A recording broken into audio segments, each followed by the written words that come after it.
So I've been interested in electronic music, wow, way back in the 80s when I first got my drum machine, my first drum machine by Korg. And I had two tape decks and a keyboard. So what I would do is I would record a beat and a little melody in the keyboard and maybe my bass guitar. And I would record something on my first tape deck and then play that tape deck and then record something over that in my mixer. And then I would continue to do that until I have a song down. And that's how I started composing. And of course I got my first multi-track and then a keyboard, and then it just progressed, and ever since then I never stopped, really.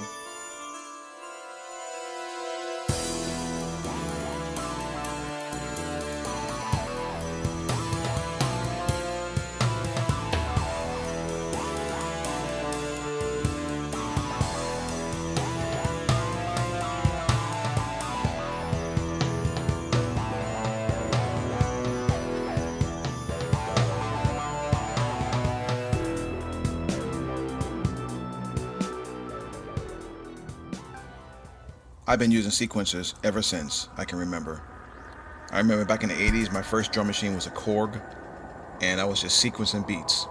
Then as time went by, I believe in 88, Korg came out with the M1, which was an awesome multi-timbral sample-based synth. And at that time I had the ability to record multiple sounds at one time, and that was a breakthrough for a lot of people. And as time went by, I just never stopped using sequencers. Now my current setup is a Korg Electribe, the Blofeld, and the Analog 4, which is an amazing sequencer. So I'm very happy with my setup now. I've gone through a lot of gear, but this is my current setup at the moment. Very portable, very small, and I love it.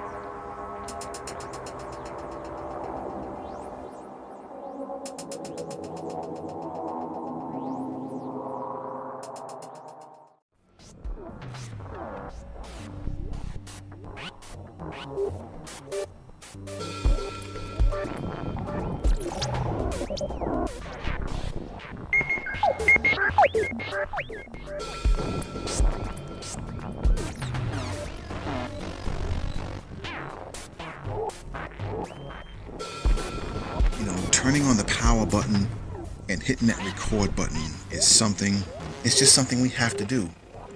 You hit that record button and you create a melody, whether it's boom boom bap or string or some sort of glitchy music. The record button gives us the opportunity to express ourselves.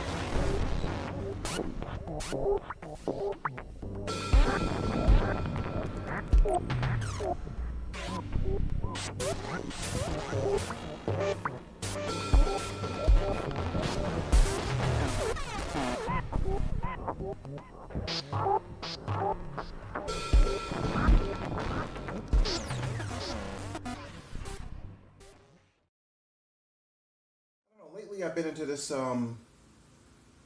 mood to create glitch music. Like abstract painting. You want to throw bits and pieces of this and bits and pieces of that. I love frequency modulation. I love LFO, tweaking and shaping the sound. And lately I've been into that style of creating.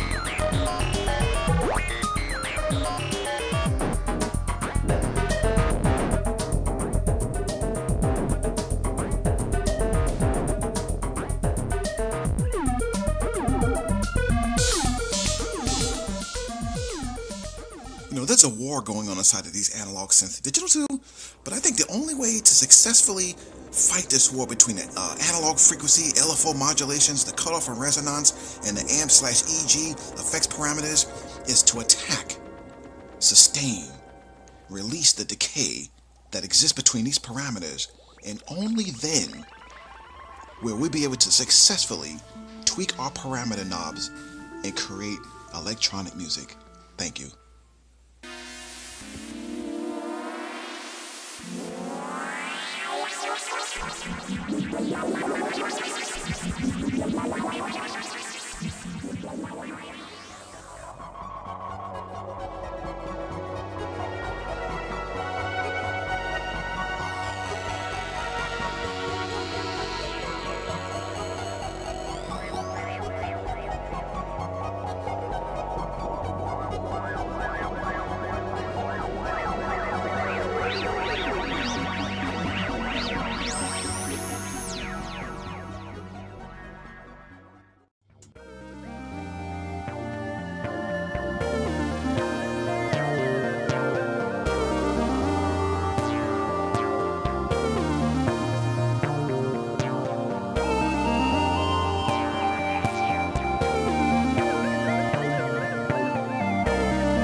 There are times when I'm outside and maybe I'm at work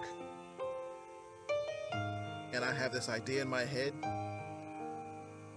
and I wish I could just go home and just hit the record button and start putting my ideas down. But, when I'm outside at work or wherever, I have to keep that thought inside of me, that tormenting, burning thought that I want to go home right away, but I can't because I'm at work.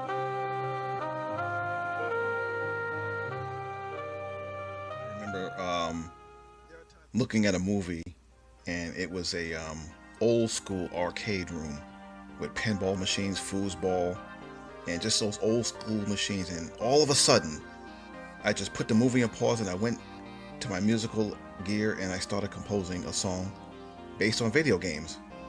And that happens a lot. My life just gets interrupted. I'll be watching a movie and I want to sit there and enjoy the movie and just watch the whole thing through. And all of a sudden I'll just pause it and I'll turn on my gear and I'll start creating because I have something in mind I have to get out. And that's how I came up with this song with the feeling of video games.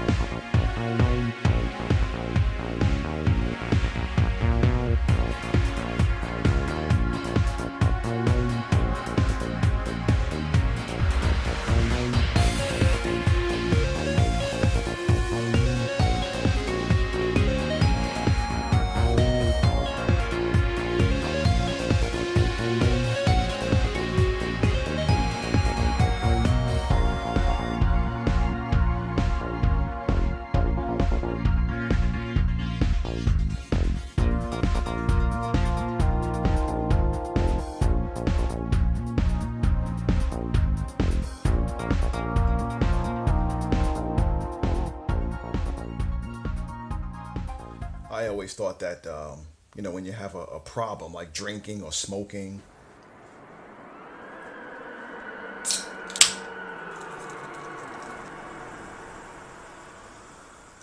there are some times when I feel depressed and, when I'm depressed or feeling a little low,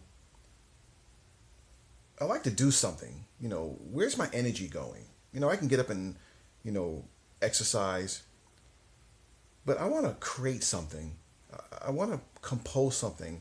And even if it's based on depression, that's where my energy is. And it makes me feel good when I can do that.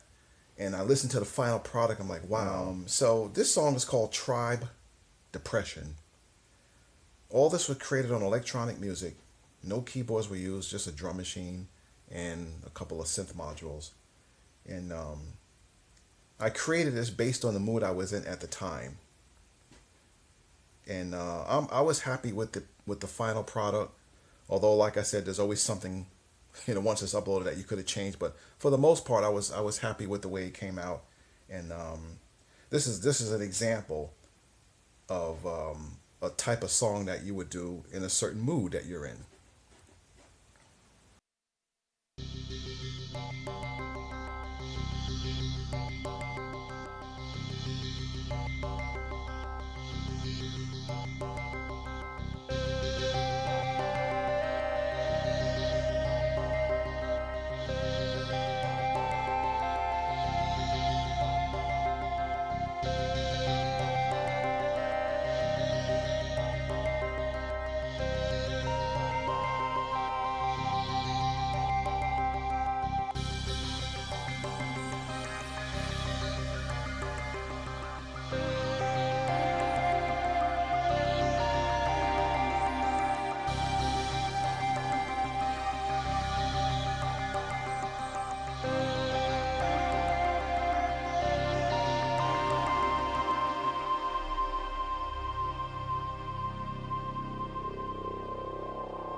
When I do music, I like to put a personality in it. There's a certain creativity that must be incorporated in my music. A lot of times when I create music, it's based on the mood I'm in. And so some of these clips pretty much portray that. So I hope you enjoy some of the video clips that I'm about to show you. It's kind of a compilation of my musical history over the past just 2 or 3 years. You know, this video, I won't have time to go back too far.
greatest misunderstood concepts for people who are trying to excel, who have dreams, that want to do things. Talent you have naturally. Skill is only developed by hours and hours and hours of beating on your craft.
You know, when I'm creating a song and I compose it, I got my final draft on a computer, whether it's a WAV or MP3, and before it goes to social media, you know, I want to be happy with that song.